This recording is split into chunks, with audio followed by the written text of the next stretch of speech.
What's up, everybody? Welcome back to Bzzltv. I got a special guest on the show today, and we about to have fun.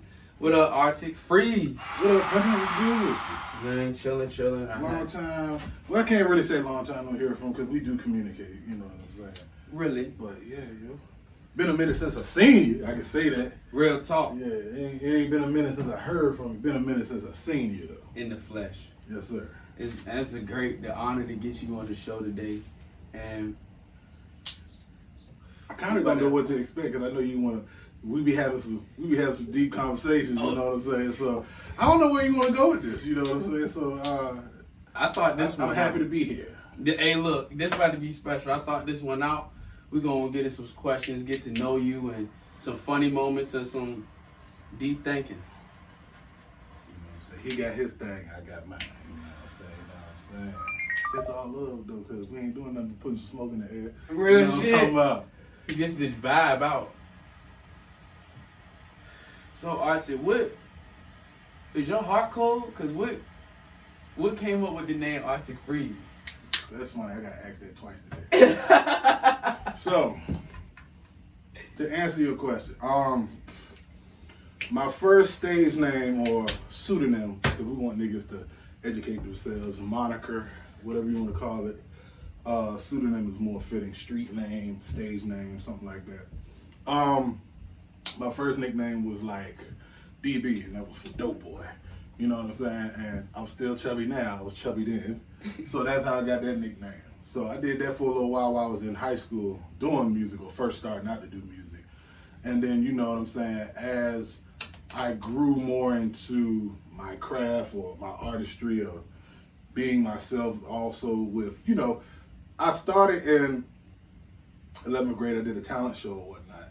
So, you know, that's coming into, you know what I'm saying, knowing yourself, knowing who you are, knowing what you like, developing your personality a little bit more and things like that. As my personality developed out of high school, you know, a lot of people would ask me my opinion on stuff. They would ask me my perspective on things, how I viewed things, you know what I'm saying? I wouldn't really say people ask me for advice. They just ask my perspective on things or how I see things. Mm-hmm. And a lot of times I come across cold. And then my delivery or whatever I say comes across cold. So I thought about it. What's colder than Antarctica? My name derives from Antarctica. All I did was took cut off and took ant off of that bitch. Then I chopped it up. I said, all right, Arctic is spelled ARCTIC. I said, I'm a niggify it. You know what I'm saying? I said, because, you know, at the time everybody's into, instead of the, put THA or DA, like Dub Rat, Bone Thugs, instead of and, it's in harmony. Any other group that got the instead of THE, they put THA. So I just did my little hip hop thing to it, you know what I'm saying? And I took off the C, made it AR, so you had to say, instead of Arctic, it's Arctic. So I did that. With more emphasis on it. Yeah, so it's R and tick. And I was gonna keep the C. I said, fuck that too. Put a K on that motherfucker. And then the freeze part comes from, you know what I'm saying? I used to do a lot of posse tracks with my people that I was doing music with back then. For those who don't know what posse tracks are, those are tracks where it's more than one person on a record. You know what I'm saying? You got your niggas you want to record with, or everybody hear a dope beat, everybody want to write a 16 or an 8 bar or want to do the hook to the record, you know what I'm saying? So everybody want to get their chance to shine on the song. And when you go to send that out and let people hear it, they like, yo, which one are you? You know what I'm saying? Because for some reason, I'm guessing, some people sound different in their speaking voice than what they do with their recording or their rapping voice or their poetry voice and things like that. So what I did, you know, I listened to a lot of the people ahead at my time and stuff like that, where Jadakiss has the laugh, Jay-Z has the hove, Young, he got all those little things that he say before he rap, you know what I'm saying? So it's just like, all right, I'm gonna say freeze before I rap, or I'm gonna say it at the end of my verse. So anytime that you hear that, you either know I am about to rap or I'm just finished rapping. So there was no reason for you to ask who was what on this song, because me saying freeze was more like a tag to let you know that, hey, this about to be me. Or, oh, you damn, that verse was dope. Freeze, oh shit, that was you. Yeah. You know what I'm saying? And then I guess I did it so many times before starting the rap that it became a first name, last name thing. So I just kept, it organically adopted itself, basically. It wasn't nothing that I really figured out. It was two separate things because my stage name is Artik.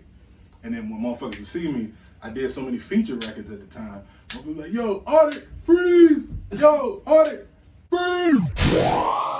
Yo, freeze! It's just like something that they would do to get my attention or yell when they see me or something like that. And it went together so much that motherfuckers didn't want to say one without saying the other. You know what I'm saying? That's dope as shit. That's a good way to put yourself and explain yourself or how you came up with your whole feng shui. Stick. Like, yeah, facts.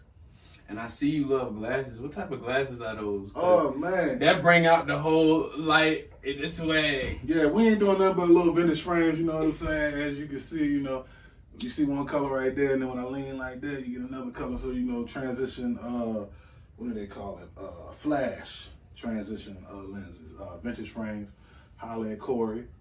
If you want to go in the comment section after you order your glasses or when you get your glasses, you know what I'm saying? Make sure that you tell Corey that ArtikPhreeze sent you there. Exclusive. Yeah, absolutely. VintageFrames.com. They're not hard to find on Instagram. They're not hard to find on the internet. Use your Google. Use your brain. But yeah, the thing that I like about his glasses the most, like everybody likes designer. You know what I'm saying? I got a couple pair of designer and had some. You know what I'm saying? It's cool, but I like customization. I like to be unique. I like to be the only nigga with what I got majority of the time. You know what I'm saying? It's one thing to have something that's coveted that niggas, you know, I'll say some shit like Versace. No, not even that. That's a fashion house that's been around for the longest time. You know, Versace, Gucci's, Prada's, who else? Fendi.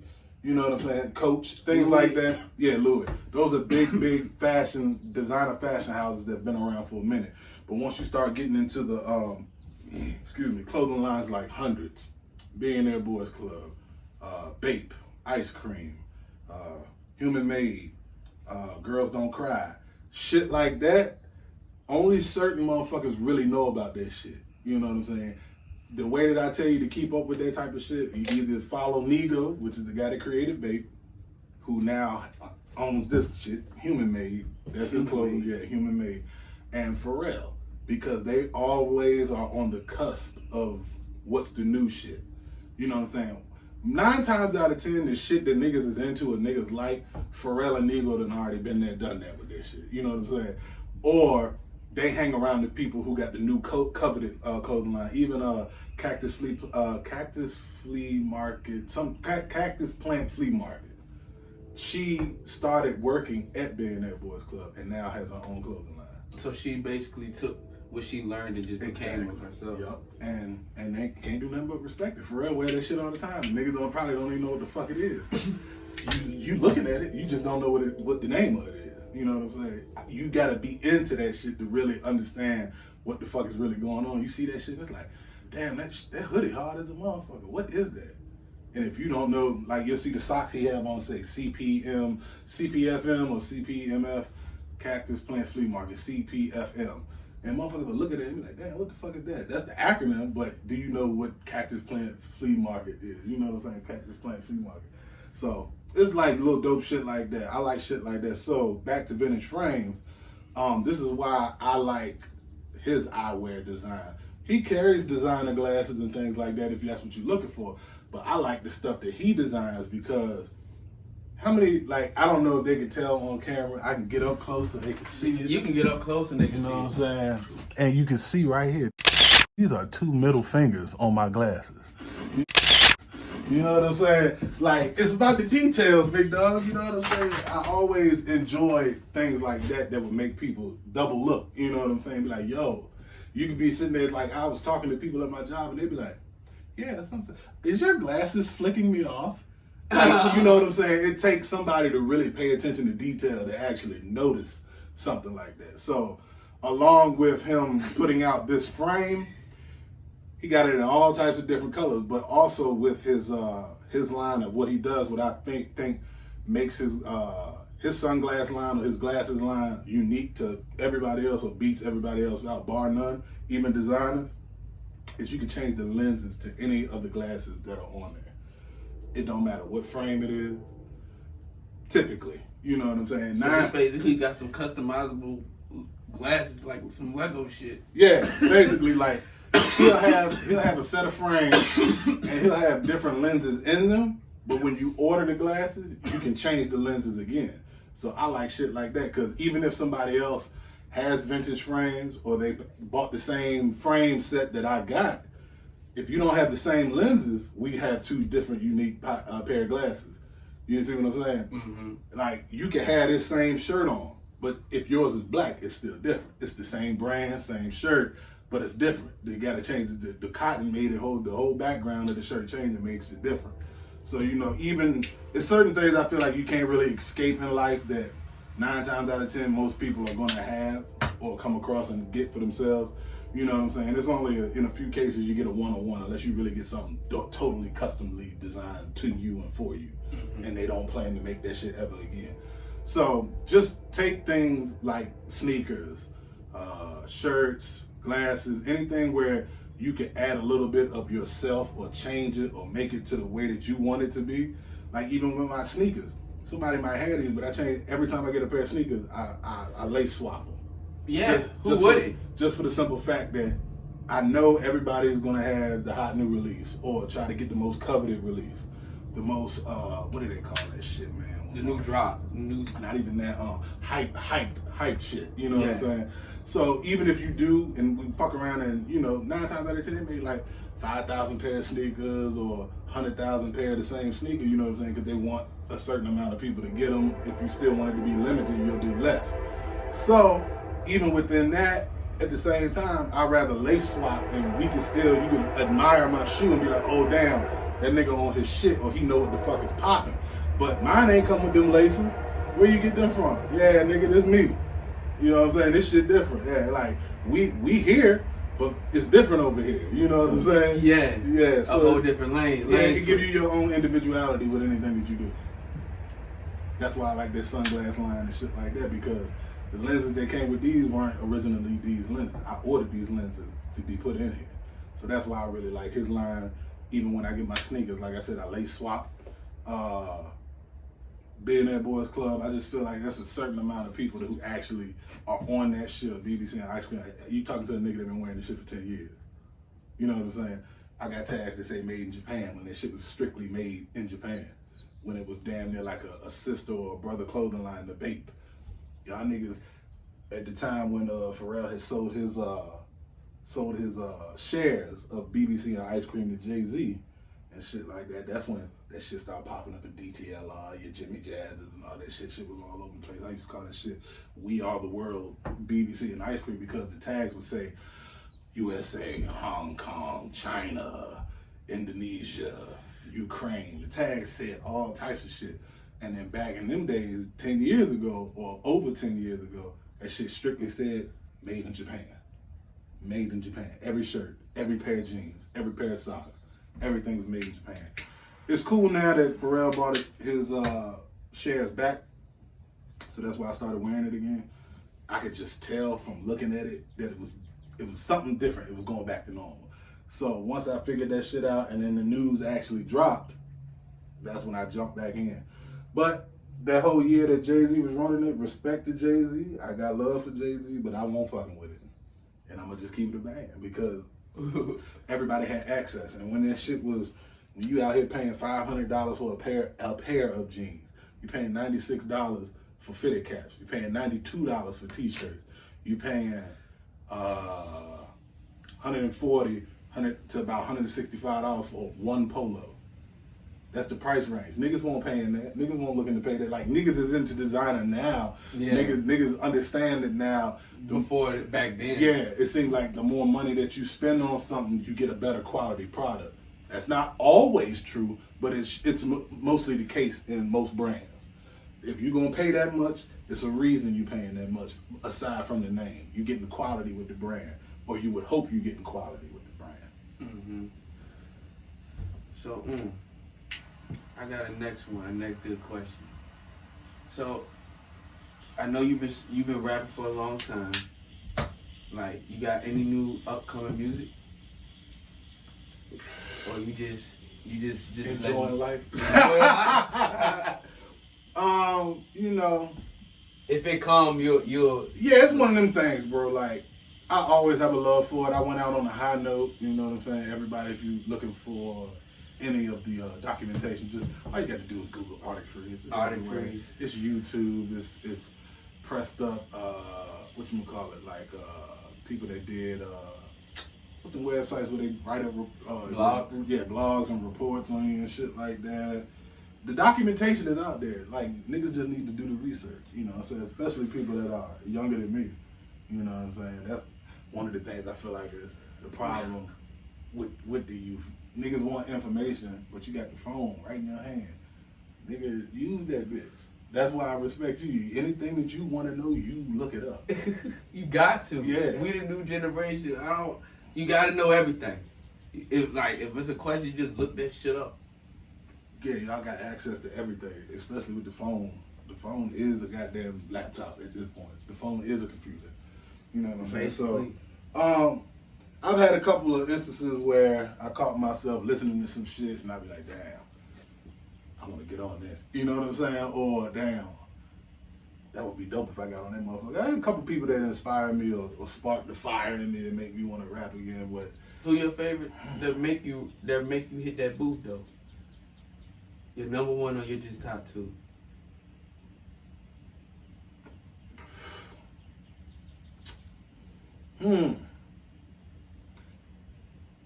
I would say either more independent artists or more artists from home. You know what I'm saying? Mm-hmm. I hear Pusha T shit, I be like, damn, that nigga make me want to rap. You know what I'm saying? I hear my boys out in Virginia Beach, Boulevard. I forgot the name of their group. I know it's Boulevard something though. I hear them. I be like, damn, they got a record, man, where they sampled Pharrell's Can I Have It Like That? They sampled that shit and redid the beat. Made me want to get on that bitch. Hey, I said, yo, if y'all niggas ever do a remix, bro, let me know. I'm not rushing it. If it don't organically happen between y'all, or where the song does well, and you want to do another version, cool. But if you do want to do another version, yeah, let a nigga from the 804 know. You know what I'm saying? And it's like, I got another homeboy of mine that lives upstate New York named Ivory Snow.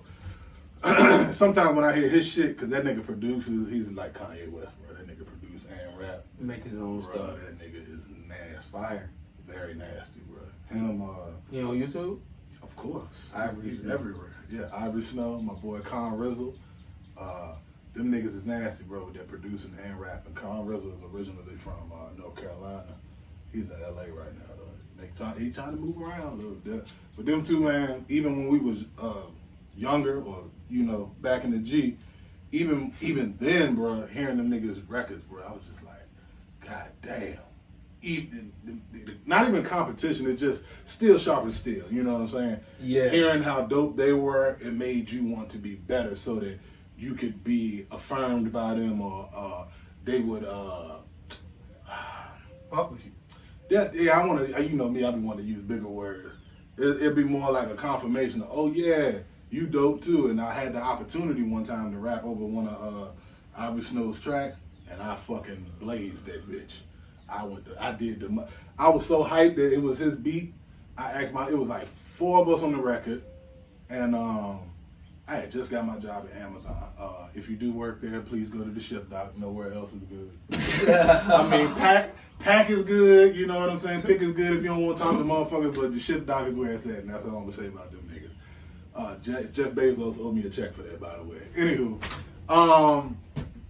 you know what I'm saying? I had just started working there, and my boy was in town. Still, everybody, he's like, yo, we going to be at the Charged Up Studios, da-da-da-da-da. Shout out to Noah O.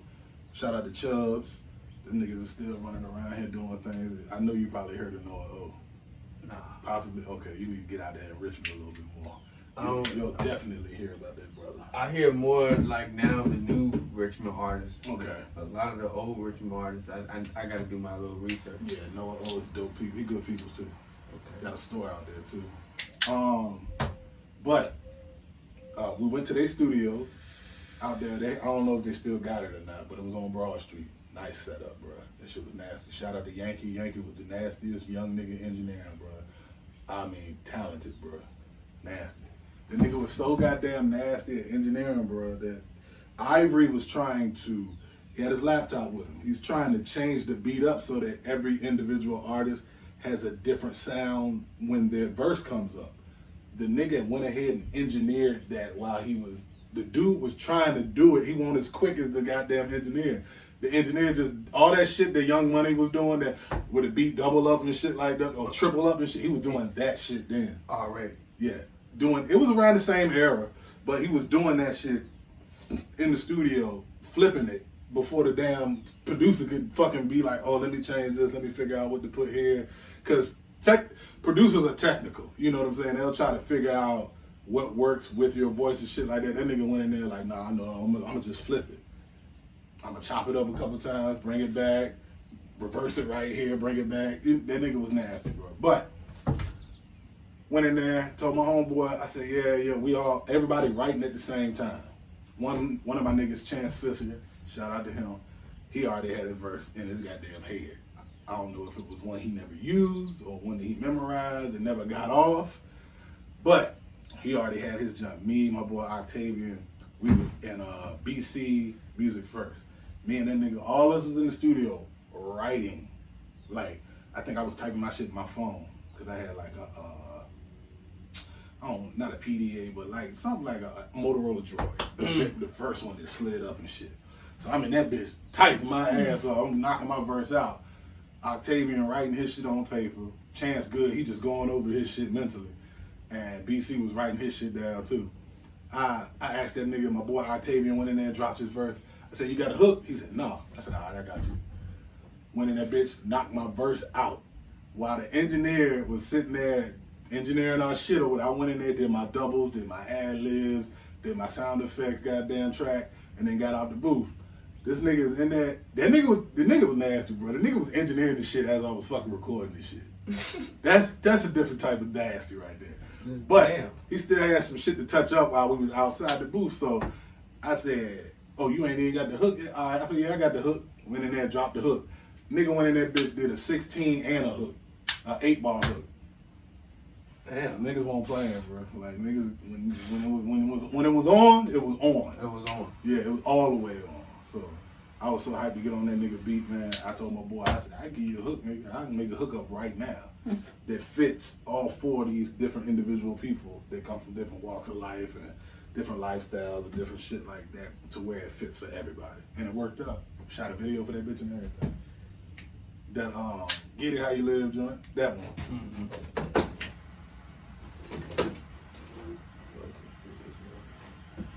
Shit, next question.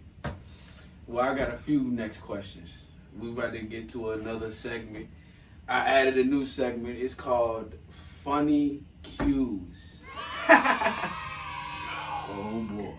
Alright.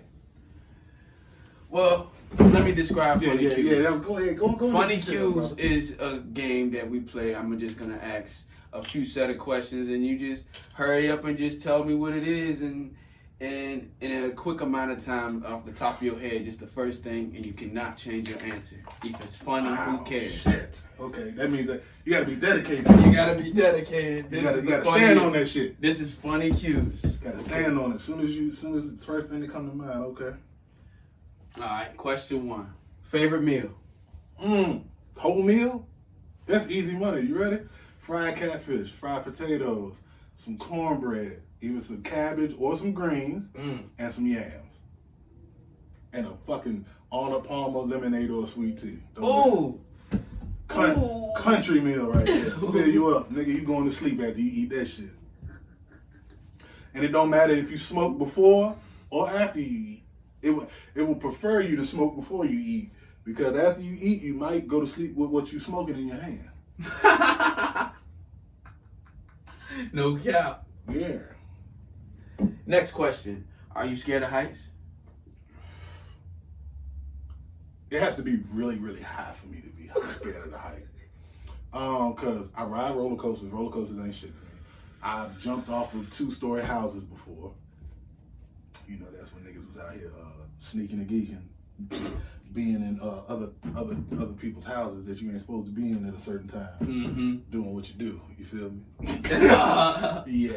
But if it's a height where I know my impact is either gonna break my motherfucking legs, I'm going to flat out fucking die, or I might implode or explode or something, yeah, I'm scared of that.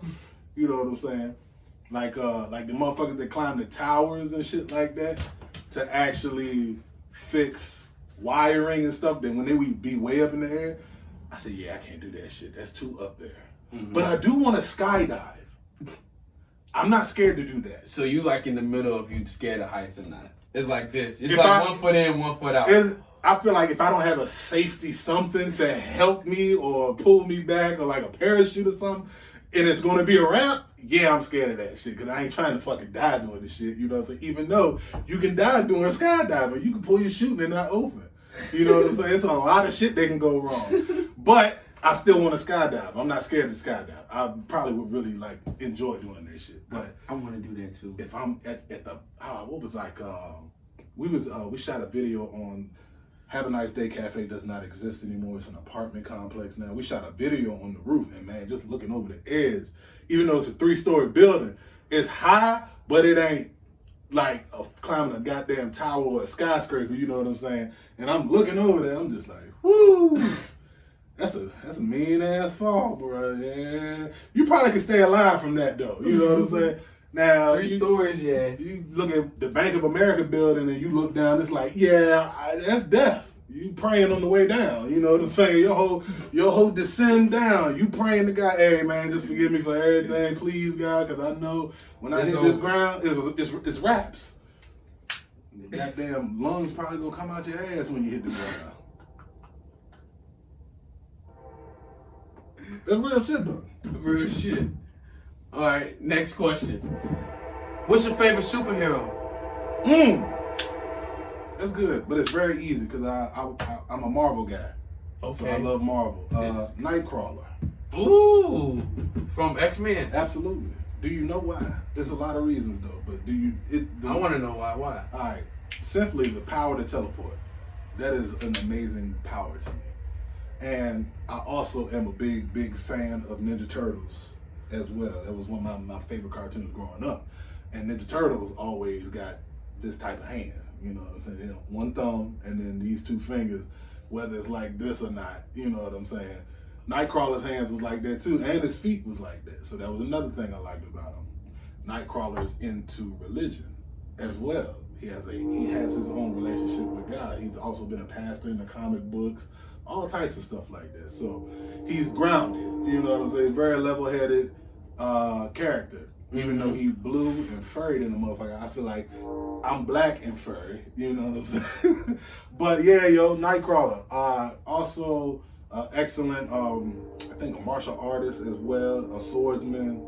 They got a lot of different shit with him. But I fuck with Nightcrawler because he can teleport, he's grounded, has a relationship with the Lord, and he's pretty down to earth, even though it's some weird ass comic motherfuckers out there.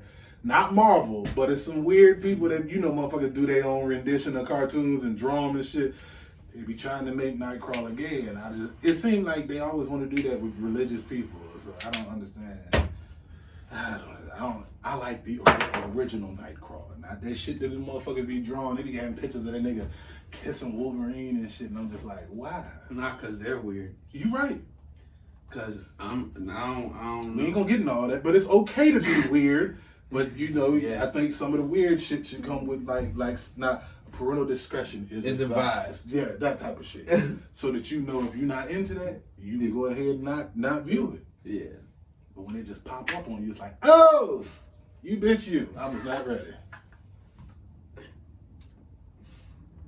All right, I got 2 more questions. Next question.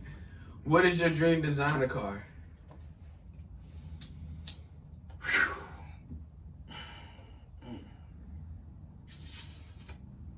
I got 2 dream vehicles, and my mom has owned a BMW. I've always loved BMWs.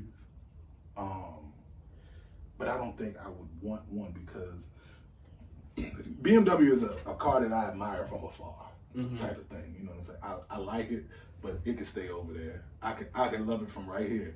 I don't want one because it costs too much to fix them bitches, and them bitches break apart like Legos when you get into a car accident. And once you wreck that bitch, it's never the same. No matter what type of wreck you do, either. No matter if it's a big accident or it's a small one, your car will never be the same once it gets fixed. So my dream vehicle to have that I feel like I would be able to handle, a Nissan Armada. That is a big ass SUV, bro. I love that motherfucker.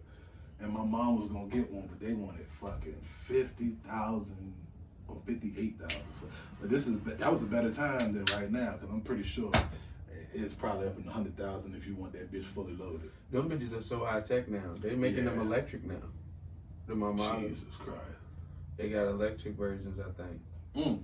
They've been showing commercials.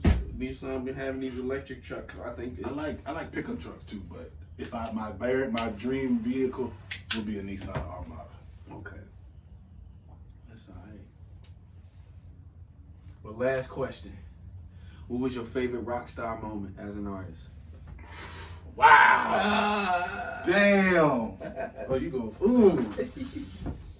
2 stick out to me when I hear you say that. And I have to say, one was because of where it was, and then the other one was because of the hard work and the determination of, believing in yourself, believing you got talent, working your music, doing shows from where it's nobody paying you attention damn near to you might have 5 to 10 people paying you attention to. You gradually work your records and your performances until you start garnering other people, and then the word of mouth spreads that, oh, yo, this nigga's dope. This nigga does a good show on stage. This nigga has lots of energy. This nigga's a great performer. You know what I'm saying? Once that word gets out, even for people who aren't there to see you perform, they're going to gravitate to wanting to watch you because they done heard about you, you know what I'm saying? Even if they don't own or have any of your music. You know what I'm saying? So, one, I performed at the, what's the name of that goddamn place? The National before.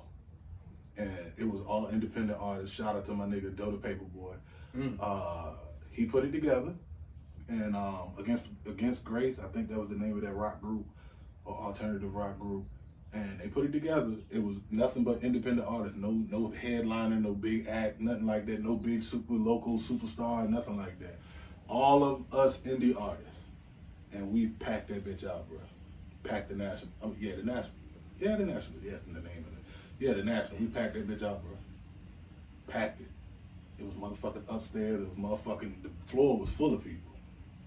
But that's not my rock star moment. My rock star moment was at Alley Cats. I know they probably done changed the name of that shit 1,000 damn times, but it's down in Chaco Bottom. Nice venue, 2 floors.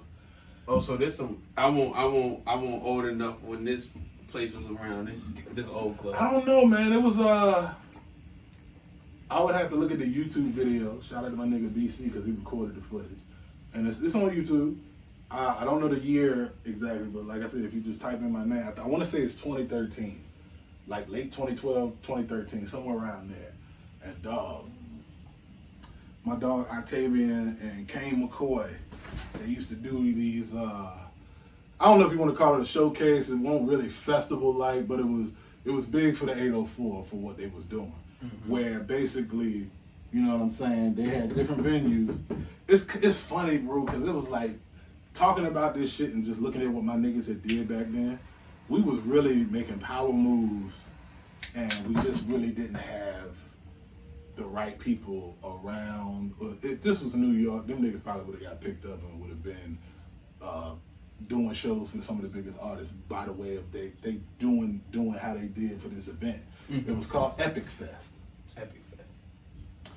And throughout the day, it used to, different venues, artists would perform at different venues in the city for that night. Like they'll do it like, it will be the whole weekend, Friday, Saturday, and Sunday.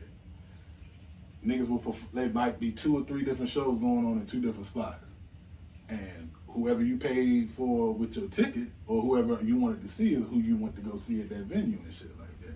And then it was one main one everybody had to be at.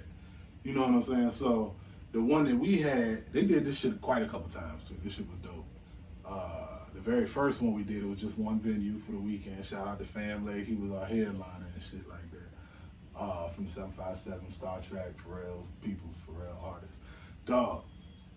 But it got to a point to where some of our artists from the 804 and the 757 and the surrounding areas, they started building buzzers up and getting names for themselves to where we didn't have to reach out to get nobody big no more. You know what I'm saying? Because we drew as artists ourselves. Mm-hmm. Man, let me tell you something, bro.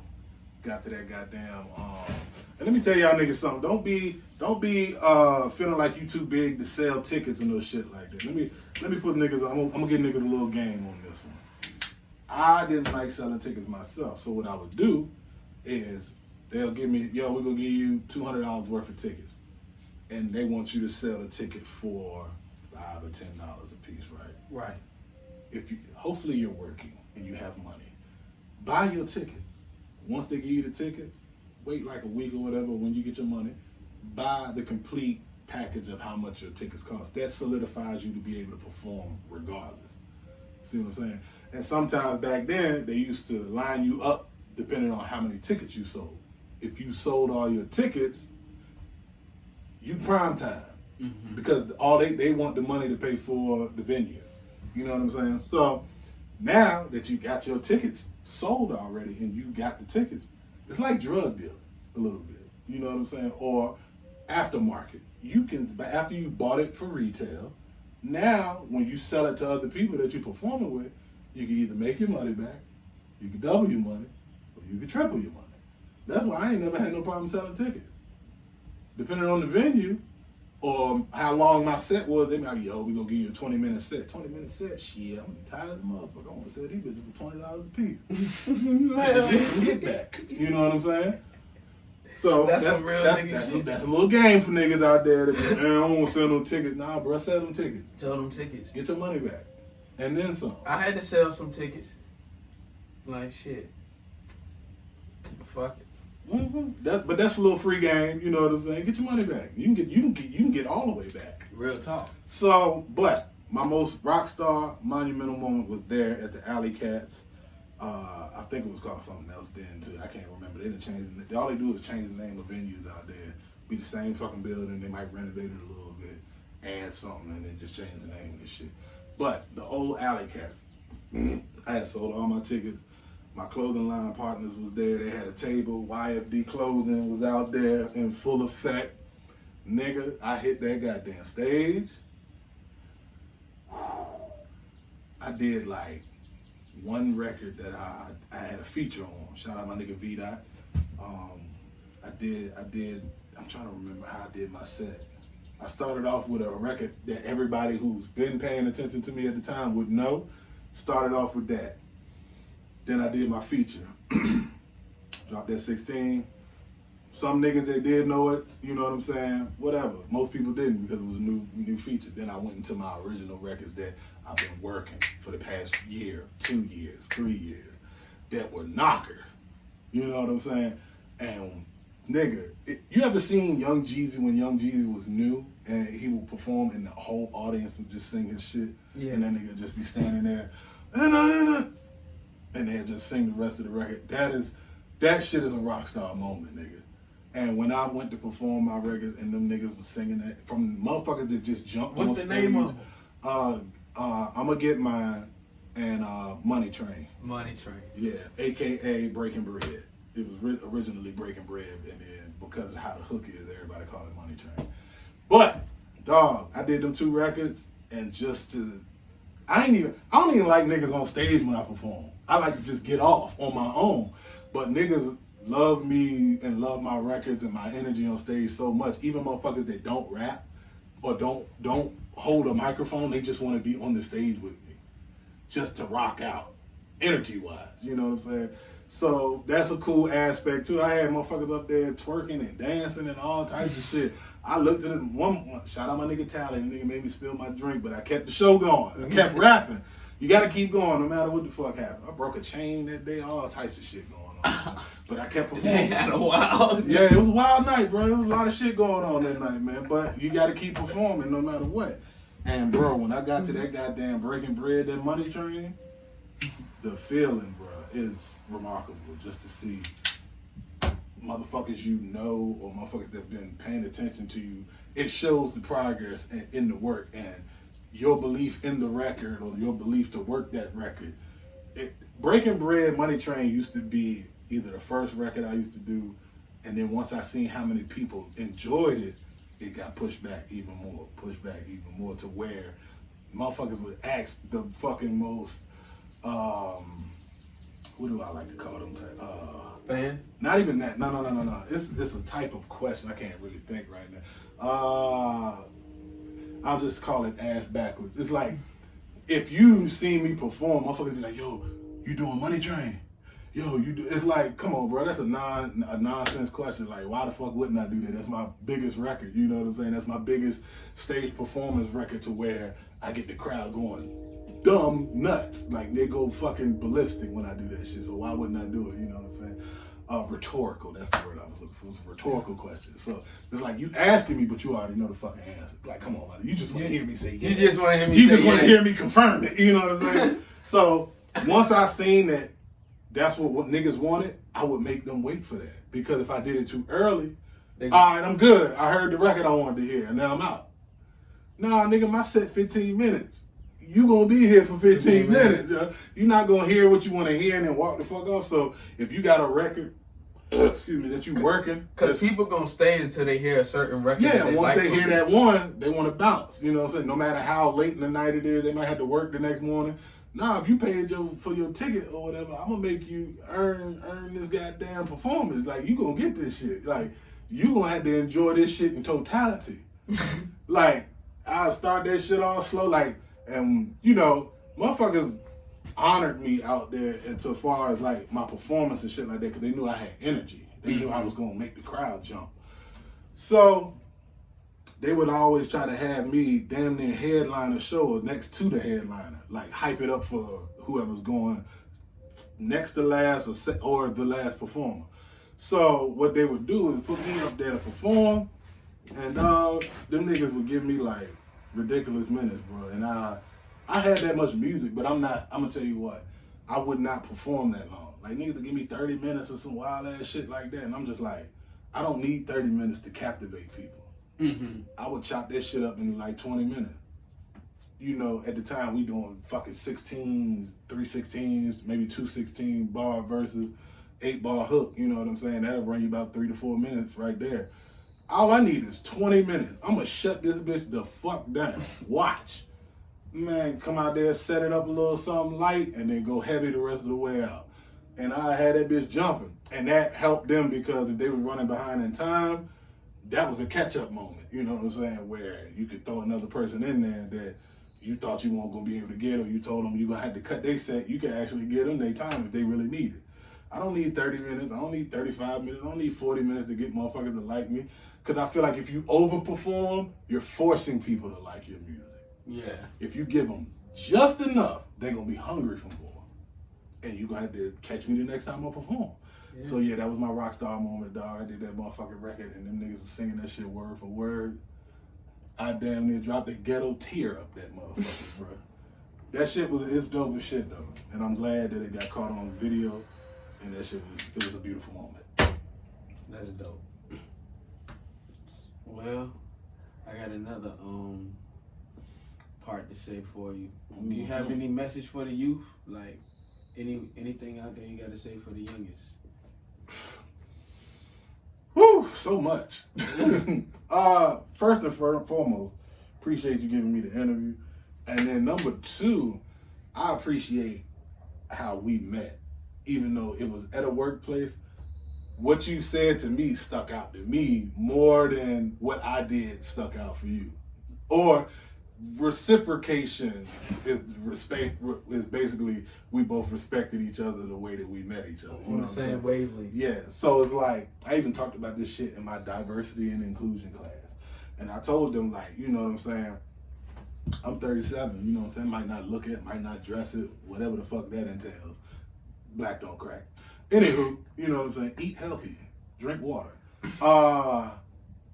So I told them like, you know, my last job before I really came here, I said I had a young dude talking about you, and I said, you know, treated him like a normal person. You know what I'm saying? Even though I'm older than him, we connected mentality wise. I could get into superpowers and all that shit that we really got, but we'll do that if that's where you want to go, because you know I think we talked about that before. Yeah. But mentality wise, before you got introduced to my personality, we clicked on a talking level where you can't really see my personality at work unless I'm just came in that bitch live as a motherfucker one day. You know what I'm saying? So we linked on some talking about real shit to each other. So we linked mentality wise before we linked personality wise. You know what I'm saying? So right. You hit me and you was you had told me in at work while we was in the trailer putting up boxes and shit. You was like, yo man, I appreciate it. That's why I fuck with you, yo, because you don't treat me like a little kid. Oh yeah, I never forget that shit. And I said, I told the same story in my class. And I said, I got the respect from a younger person because I treated him like a goddamn grown person or a human.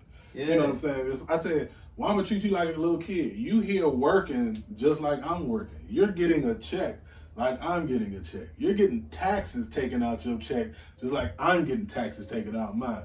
Regardless of the age range, we both here to do a job. We both here to get money. Facts. So I gotta respect you off the rip. Whether you younger than me or not, you came here to be on time and do a job. That's admirable. You know what I'm saying? I gotta tip my hat to that, because most young people don't want to show up to work on time, or they don't want to show up at all, or they really come to work and then they don't want to do shit. You come to work and you would work, so I gotta respect that. So I'm not gonna treat you like a little kid unless you act like or you do little kid shit. You know what I'm saying? So my thing, my gem that I got for the youth, right? Let me give you some real shit. One, I already said something about y'all niggas need to do more research or look shit up. But don't assume just because somebody is older than you or vice versa or younger than you that they don't know as much information as you got. You know what I'm saying? Don't think that you can't learn nothing from somebody just because they're older, or you might feel they're aging out, or they're a little what do you want to say? Not tapped out of what's going on in society, what's going on in technology, what's going on in fashion and all that type of shit like that. And vice versa. Don't think just because somebody's young that they aren't at the same level of knowledge you are at mentality wise. You don't know what these motherfuckers do on their spare time. You don't know what books they reading. You don't know what interviews they watching. You don't know what somebody might really be into. You know what I'm saying? You got to talk to people and give them a chance, and then let them slowly reveal themselves to you, so that you can figure out if you want to really indulge yourself or engage in conversations or build a rapport with this person or not. You know what I'm saying? Don't be writing motherfuckers off just because they have an alternative lifestyle or they wear their clothes funny. That's why I treat everybody the same until you make me want to do something or treat you a different way. You know what I'm saying? Because when I was in high school, I could sit at any fucking lunch table I wanted to. I could sit with the jocks because I knew how to joke. I could sit with the niggas that was into golf and Marilyn Manson and shit like that because I didn't really judge them. You know what I'm saying? To me, you wore baggy clothes just like hip hop niggas, except everything was black, black and white. You know what I'm saying? I could sit with the nerds because I love my comic books. I fuck with my video games and shit like that. I like anime. I like my cartoons and all that shit like that. I could sit anywhere I fucking felt like it because I had a little bit of everybody, what they like the most of, I had a little bit of that in me. You have a little bit of understanding with everything. Yeah, even if I didn't understand it, I was not, I don't want to say I wasn't not I was still willing to learn about what it is that they're into or their lifestyle choices and shit like that. Even if I don't agree with it, I can still hear you out. We can still be cool even though I don't fuck with that shit. Like, you know, I know gay motherfuckers that play basketball. You know what I'm saying? All right, I'm gonna go get some pussy. All right, I'm gonna go get some dick. Peace, nigga. I don't give a fuck. Like, you know what I'm saying? That's what you do on your time. But when we on this court, if you know how to shoot the J, back a nigga down, you know how to fucking dunk, and you really know the etchings of actually playing basketball, that's all that fucking matter on the court. You know what I'm saying? I don't give a fuck about what you do outside of this court. Nigga, we here to play ball, bro. Like it ain't like I can't be cool with you just because you live a different way than I live. You know what I'm saying? That's what diversity and inclusion is all about. You know what I'm saying? So you can still feel included. We can agree to disagree. You know what I'm saying? Two things, and another gem for niggas. Don't talk religion or politics with nobody, or really lifestyle unless they open the door to that. And if that's not really your thing, excuse me, don't really talk about it. Especially if you're not knowledgeable of it. You know what I'm saying? Motherfuckers want to talk religion. I can kick a little something with you, but I'm not the most biblically inclined person. I can't quote the Bible from front to back. I know little parts that meant the most to me. Mm-hmm. But if you want to talk about it and to discuss it and what's true and what not true, hey, I'm not doing all that. We cool, so I want to keep it cool, so we not going to talk about this shit. Because we have two different opposing views on that. You know what I'm saying? Where you could be an atheist if you could believe nothing. You know what I'm saying? That's your business. I don't know where the hell you going when you die, but I know where I hope I'm going. You know what I'm saying? Mm-hmm. So it's just things like that. People feel like just because you have differences with people, you can't be cool with them, or y'all got to have something to like. You know what everybody has that's alike? We all fucking human. We bleed red. You know what I'm saying? That's my real gem, some real life shit that's going on. Like, niggas just need to be a little bit more receptive to listening or talking to other people and finding other things in common versus whatever sticks out the most to you in your book. You got your friends that you really tight with where you got that at. You know what I'm saying? You might need to meet somebody new because they might have some information they can give you about something else. That motherfucker might have a check waiting on your ass. But you don't want to be cool with the nigga because he's gay or he doesn't believe in God or they don't like hip hop. You know what I'm saying? It don't matter. If it's some money to be made or some business to be made, or they might be able to help you financially somehow, again with taxes or anything. You know what I'm saying? Motherfucker might be able to, you might be looking for a house, motherfucker might be a realtor, but you don't want to fuck with him because you don't believe in God. That ain't got nothing to do with that house. If he can get that house for a lower number for you and get you where you want to live, the house you want, and the nice neighborhood that you want to be in, who cares what that man believe in? I bet you he believe in getting that price lower. Mm-hmm. So you have to be a little bit more open and receptive to paying attention to what you can really get or receive from a person versus just pushing them off because they not into what you into. You know what I'm saying? Fact. Treat motherfuckers like humans. Treat motherfuckers how you would want to be treated. That's what I was just about to say. Like, you gotta treat people like how you want to be treated because we are not here to be just judging nobody. We only got we on borrowed time if niggas haven't figured it out. And a lot of y'all young niggas is out here killing each other and shit. I mean, do what you do. You know what I'm saying? That ain't none of my goddamn business because I ain't your judge, nigga. At the end of the day, you gotta be judged by somebody else. They got more power than me. I'm just saying, value your time while you're here because we're not here for a long time. 50 years might sound like a long time, but it's somebody else that has actually lived to 100. Wouldn't that be nice? Yeah. You know what I'm saying? Even if you ain't even feeding yourself or walking around, somebody pushing you around, you still here. You know what I'm saying? You get to see life and evolution progress. You know what I'm saying? Motherfuckers is dying. Niggas die at 16, niggas die at 11, niggas dying before they get their first piece of pussy, before they get their first motherfucking pieces of facial hair, and it's sad, bro. It's fucked up. Niggas dying before they get their first car, before they really get their very first vacation, their first time out of the state, out of the country. No, motherfuckers is not living life, bro. That killing each other shit is whack. Cause motherfuckers is dying before they even get to really live. And that shit ain't cool. That ain't cool. But y'all go do what the fuck y'all want to do anyway. So, don't shoot my motherfucking black ass. That's all I care about. I want to live until the Lord calls my goddamn number. Facts. But shit, we on the last part of Bzzltv. Do you like sports? I do. Let me tell you something. My view on sports. I love basketball, right? And when it comes to basketball, I like players. I'm not really a team guy. You're not a team dude. I believe in playing the sport as a team. But, like I told motherfuckers, me and LeBron the same age. We both the class of 2003. They were like, oh, so you fuck with LeBron when he went to Miami? Sure did. Wherever LeBron go, I go, nigga.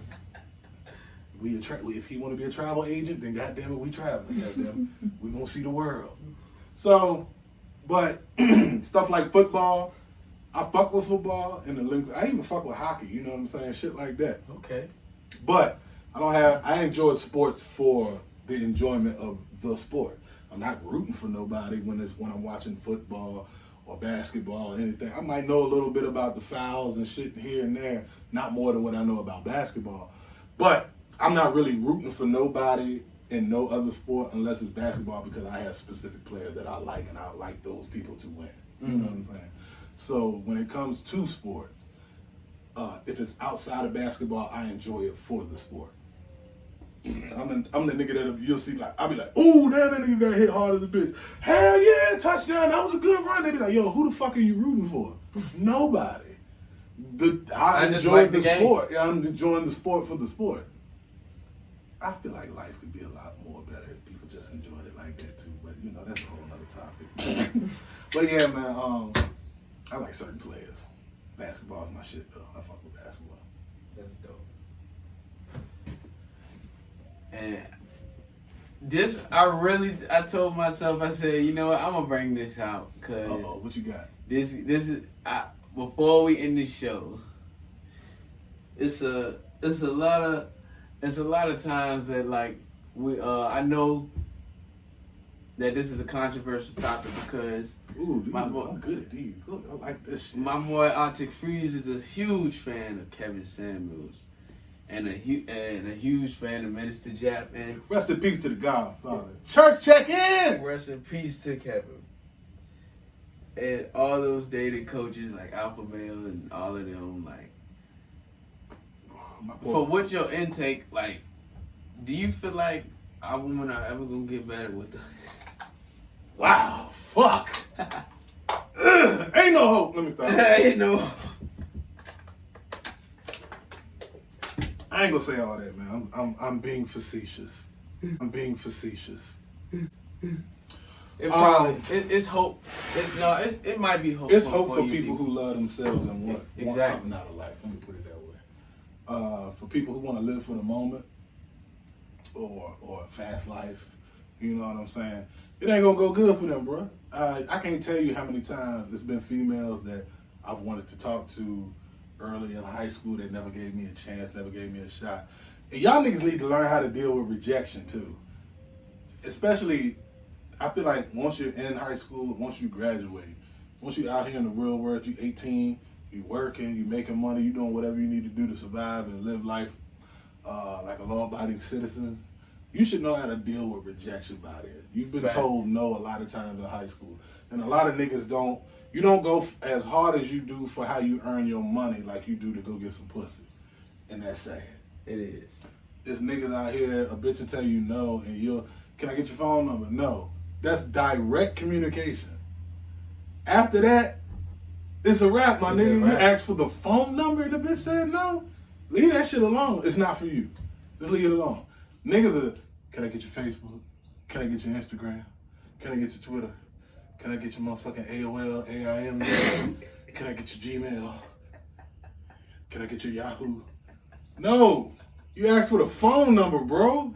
Drop that shit. The whole line. Drop it. Asking for their only. Can I smell your armpit? Like, goddamn, bro, what the fuck? Like, can I sniff your ass one time? Like, leave the bitch alone, bro. You're doing too much. You're doing too much. So, learn to deal with rejection. You know what I'm saying? But, like I was saying, I always get rejected. A female will reject me, right? And then here go 10 years down the line, after you done been ran through like a goddamn stop sign. Facts. Hey, how you been? I ain't heard from you in a long time. We should get up and get lunch. You look like you've had enough lunches. You've had enough dinners too. So now it's your turn to feel what you gave me, which is rejection. Yeah. So no, you know what I'm saying? Like if you want, now I ain't telling you, niggas what to do. You want to run through it one time for the good time. It ain't looking like it used to, but I mean, just because it's who it is, and you want to run up in it, put your pervert pack on. You know what I'm saying? As Minister Japp would say, put your condom on, because 9 times out of 10, she got about two or three or four of them things running around, eating solid food or breastfeeding. You know what I'm saying? So, yeah, you don't want to give them another one, respectfully. You know what I'm saying? Because respect to all the single mothers out there. But still, there's some shit out there in the world that you going to end up getting introduced to. You going to be like, wow, it's fucked up. But is there hope? Possibly. I feel like I said, if you want something out of your relationship or rapport with somebody, it can be something. But if you out here, I'm not dating nobody that's under 6 foot. I'm not dating a bitch that ain't got nothing bigger than a D cup, etc. And they go all the way back to just like what I said before about getting to know people, just even if they don't have or stack up to what you originally or your standard rules and guidelines. You know what I'm saying? I found out first of all, I'm a titty man. We go ahead and put that shit out there, right? Titty Tuesday is my favorite day of the week. I'm a boob guy. Big or small, we love them all, goddammit. I love boobs. So see. Save the tatas. Yes. We like the real ones too. Motherfuckers out here going to Dr. Miami and shit. We not fucking with that. No. Keep it original. Keep it motherfucking natural as well. You know what I'm saying? It's supposed to sag. It's gravity. We're on Earth, bitch. We don't live on the moon. So, most females that I try to talk to who have smaller breasts will be like, oh, you ain't gonna fuck with me. I ain't got no titty. I said, if you got more than a mouthful, I'm fucking with it. I call it the Jello cup. That mean I can fit the whole titty in my mouth. What the fuck you mean? What you talking about? So I love big breasts too, though. You know what I'm saying? Every within each line of that, they all have their own fun attached to them. You know what I'm saying? Their own preference. Yeah. For the smaller ones, I know I can suck a whole titty up in my mouth. You know what I'm saying? Look like a rattlesnake eating a goddamn egg or some shit. You know what I'm saying? Or Kirby out this motherfucker, nigga. You know what I'm saying?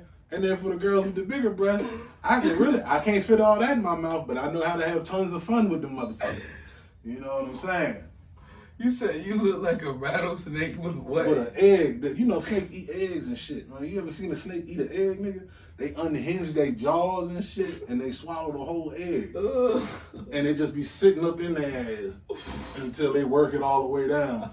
And then I think the acid in their stomach or whatever breaks the shell down. And so it just sits in them. Yeah, like you know how a snake look, and the motherfucker, it be long as a bitch, and then you see this big ass bubble in their ass, and then they go back to them being long. Yeah, that's what I feel about little titties. You suck a whole titty up in your mouth be full of them motherfuckers. You know what I mean? Pause, because niggas be trying to do extra shit. Even though we talk about titties. Facts. But yeah, man, it is some hope. It's all in what you're looking for, you know what I'm saying? If you one of them motherfuckers that want to discredit or not pay attention to somebody because they don't have the accolades, the education, the height, the complexion, the hair texture, your pickings is gonna be, you're slimming your pickings down because of certain things you don't like, you know what I'm saying? You never know what you like until you never try it. Whoa, that's deep. But not on type of that level. But I'm just saying, like, with preferences on dating a woman, like you said, you could be jumping, oh, I don't like women because she's short. She might be the coolest, shortest person you met, you know? I don't fuck with girls that smoke cigarettes. Tell that bitch smoke outside. Ain't it? But she might can cook a damn home good meal. You know what I'm saying? See, like, niggas be, see? You can't, you wear out with it. What I'm saying is, like, you got to give every woman a chance. Because my homeboy, my shout out to Kelvin, but my nigga told me, like, He like, you just gotta give every woman a chance, bro, because you never know what you like in a woman. That too, exactly. Everybody has something unique about them that you will be able to pick out and be like, okay, you smoke cigarettes. I don't fuck with cigarettes like that. But I wouldn't want you to judge me because I smoke tree or I smoke cigars, you know what I'm saying? Or for other people who smoke other shit like cracker or shit like that, you know what I'm saying? You don't want nobody to judge you because of your vice, you know what I'm saying? Or whatever helps you get through the day. Bruh, I done seen some amazing... let me tell you something, bro. When you live life and let people be themselves and let them be them, that's how most relationships work. You know what I'm saying? Whether it's your homeboy or your girlfriend or somebody you're interested in. Me and my best friend have been friends over 2 decades. And somebody had said, damn, you and that nigga still friends? She was like, how that work? I let him be him. And he lets me be me. Fact. That's how it works. It's the same thing with rapport with other people. I had a dude when I was at Amazon, bro. Motherfucker, yo, I seen such and such sniffing coke off the goddamn bathroom countertop. I said, did he offer you some? Well, no. Then why the fuck do you care? Yeah, why is it? Why are you trying to tell his business? Yeah, leave that. If he didn't offer it to you, if he didn't ask you to hit it, if he didn't force your head down there to sniff it, why does it matter? If he need that to wake up and help him work and get through the day, let that man sniff that shit. That's his business. Damn. But you see, when he on, we don't have no problems on the floor, do we? We getting the job done. Well, yeah, all right, then leave that man the fuck alone, man. Let that man do what he do. Facts. People just let people be themselves. As long as they ain't causing you no harm. They ain't fucking with you financially. No harm, no foul. If they ain't fucking, as the old saying goes, they ain't fucking you, feeding you, or financing you, let them be. Let them be. Shit. Man, Freeze, I'm kind of glad that you came out. Well, not kind of glad. I had some in my eye. I'm glad that you came out to the show and dropped yourself and let us know who you are and dropped your knowledge on the youth and talked about your favorite artists and clothes and everything that just to come to life, man. And I'm just glad that you was able to be a part of Bzzltv, and I hope I can get you back on. Oh yeah, man. Plenty of time. Yeah. I'm glad I was invited. Yeah, I'm glad I'm here. Shout out to you. A couple artists I ain't get the name, you know what I'm saying? Got fuck with my nigga Perion J. Key, Ellie Sostra, Amir Obey. You know what I'm saying? Y'all niggas follow niggas on Instagram. We on Twitter. We everywhere. Just Google ARTIK space PHREEZE. I'm everywhere, man. I'm not hard to get in touch with. But if you come with that fuck shit, I be with the bullshit too. I just let niggas know I be with the bullshit. I know how y'all niggas like to talk on the internet. I already had a motherfucker try to fuck with me when I went to the Something in the Water Festival. Talking about some, oh, you in DC. Yeah. Oh, man. Why you ain't tell me, man? I ought to beat your ass. Send me your address to where you staying at. Oh, all right. Whoop. I told that nigga I'm sitting outside smoking a cigar right now, nigga. I said, you got about 40 minutes and my back is to the street. If you don't pull up in 40 minutes, you missed your turn. He ain't show up. He ain't even hit you up, right? He ain't pull up. Respect to that man. Be the bitch that you are. Like I said, niggas need to learn how to stand on shit you saying. Don't be out here antagonizing motherfuckers if you ain't really ready to whoop no ass. Fact. You know what I'm saying? I don't move like that. I move with respect. So when you disrespect me, you think I'm gonna respect you? Nah, I'm gonna jump right out the window with your motherfucking ass. No parachute. I'm coming right behind your ass. But I think that's like the element of surprise. I think that's one of the things that fuck people up. Because niggas be feeling safe behind their device. They talk all that shit, knowing 9 times out of 10 they're not gonna see you. But if we in the same state or states that are 2 hours away, a motherfucker can find your ass. Even if you're across the country, a motherfucker can find your ass. You better off talking shit to some Arabian nigga. And 9 times out of 10, it better be one without no money, because them niggas got bread. Them niggas will fly their little jets over here and look for your ass. Think niggas can't look your IP address up with your signal. You crazy. Niggas be thinking that shit just be happening in the movies. Niggas that shit happen in real life. That shit, people, you don't know who got the drop on you for real. That's why I be trying to tell niggas, just move with respect. That's all. Just move with respect until you get disrespected. You know what I'm Facts. saying? And then you are allotted or warranted to do something disrespectful or respond in a way that you feel as if Necessary. there you go. Because you came in with respect. If they came in with disrespect, now you gotta do what you need to do. Common sense shit. But guess what? Common sense ain't common. Damn. But shit. And we out, y'all. Thank you.